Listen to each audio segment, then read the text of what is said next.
BPI Trade Update. In this video, pag-uusapan natin yung update o yung pag-access natin sa pinakabagong website ng BPI Trade. That's trade.bpi.com.ph. By the way, bago tayo mag-proceed, kung first time mo sa channel natin, gusto mo pa ng mga online tutorial videos katulad nito, please click the subscribe button. Ito na yung bagong website ng BPI Trade. That's trade.bpi.com.ph. At kung first-time user, meron tayong ma-receive na default password from BPI Trade. Also, kung hindi ka pa familiar dito, kapag pumunta ka sa old website ng BPI Trade, that's bpitrade.com, makikita mo kaagad dito na merong ongoing migration. And in fact, by April 17, makukompleto na yung pag-migrate ng lahat ng user papunta sa panibagong platform.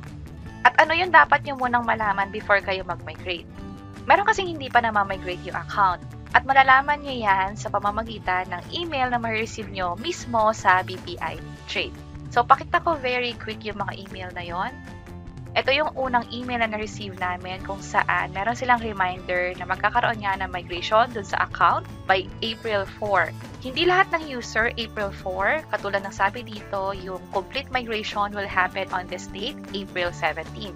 So, possible by batch. So, i-check nyo talaga yung email from BPI Trade. At dahil dyan, dapat updated yung email address, magiging yung contact number ninyo sa BPI Trade. Kapag kasi nag-login kayo for the first time, manghihingi ng OTP at yung OTP na yon ay ipapadala sa phone number na naka-link doon sa BPI Trade account niyo. So, balik tayo sa email. Ito yung pinakamayiging instruction. Kanina nasabi ko na merong default password. So, mahalaga talaga na dapat hindi lang password, kundi yung username tayo lang yung nakakaalam. Old username or same username sa BPI Trade, yung old platform, yung gagamitin natin doon sa new platform ng BPI Trade. Yung password lang yung magkakaiba dahil ang default password is about yung sa birth date with this format, yung year, month, and date. At kakailanganin nga ng phone ninyo, katulad ng nasabi natin kanina, dahil kapadala ng OTP. And from there, makakapag-set up na tayo ng new password sa BPI Trade. Bago tayo mag-proceed, may mga reminders lang dito na magandang i-check natin. Especially kung meron kayong open orders. Hindi kasi makakasama sa pag-migrate yun. Kung meron kayong open orders, meron namang reminder dito kung ano yung dapat gawin. At ito yung first email. Meron ding pangalawang email. Ito naman siya. Galing sa customerservice@communications.trade.bpi.com.ph. Almost same lang din naman yung info doon sa first email. Except dito is pwede na nga ako mag-proceed sa pag-change ng password. Yung unang email kasi is heads up lang. Ito nakalagay na will soon be migrated and this time, April 4 to sinend, pwede na tayo mag-proceed sa pag-login dito sa new website nila. Pwede ko nang i-provide yung username ko dito. Halimbawa ito and then yung password ko naman at pwede nang mag-login from here. Also, pwede nga rin pala itong gawin sa phone or sa app ng BPI Trade. Gamit ang phone ninyo, pumunta lang sa Play Store or App Store at isearch ang BPI Trade. Ito agad yung makikita ninyo, BPI Trade Mobile. Ito na yung pwede nyong gamiting app sa BPI Trade kung sakaling gusto nyong gamitin yung phone. Now, proceed tayo at mag-install. Tap ko na yung open. Tap ko yung start at mag-login tayo gamit yung username and password sa BPI Trade. Again, yung password dito is yung default password, yung birth date muna, and then yung month and yung date. Tap natin yung login. And ito na yung part kung saan mag-send ng OTP dun sa phone number na nakalink sa BPI Trade. At i-enter lang dito yung PIN na may receive sa phone.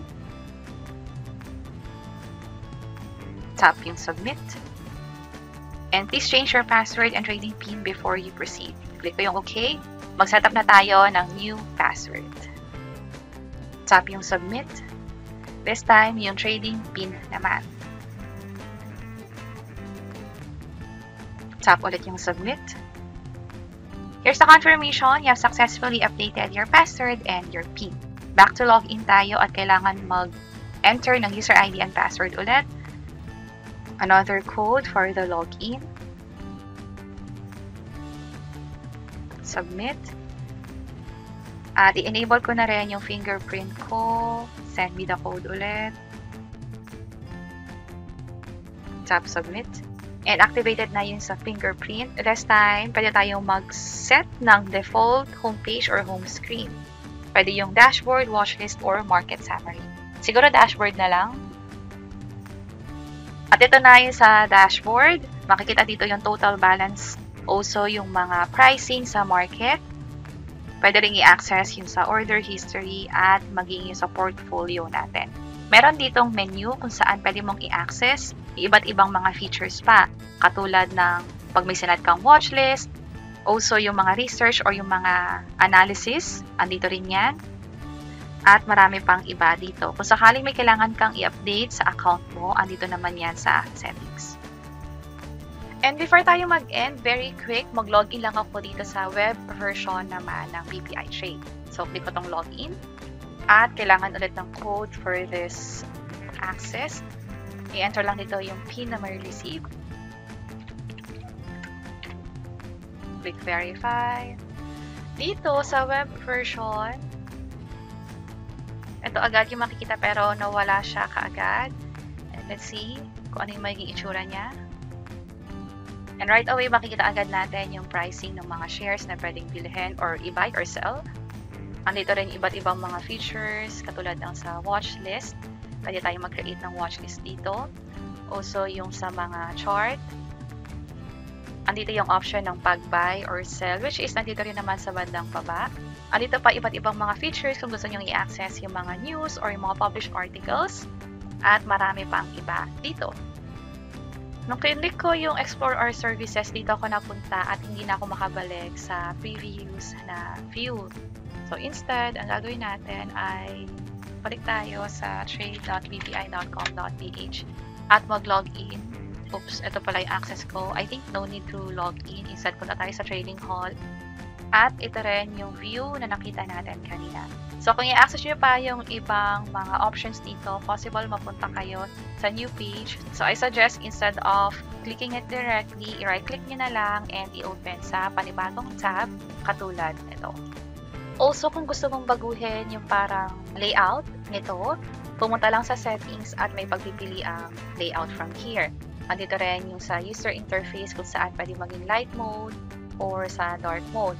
So, that's the quick overview nitong bagong platform ng BPI Trade.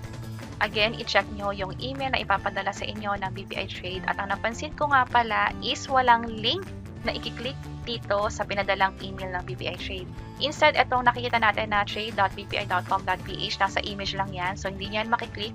Siguro anti-phishing na din. So, mas maganda nga naman na i-type na lang directly itong URL dito sa browser natin.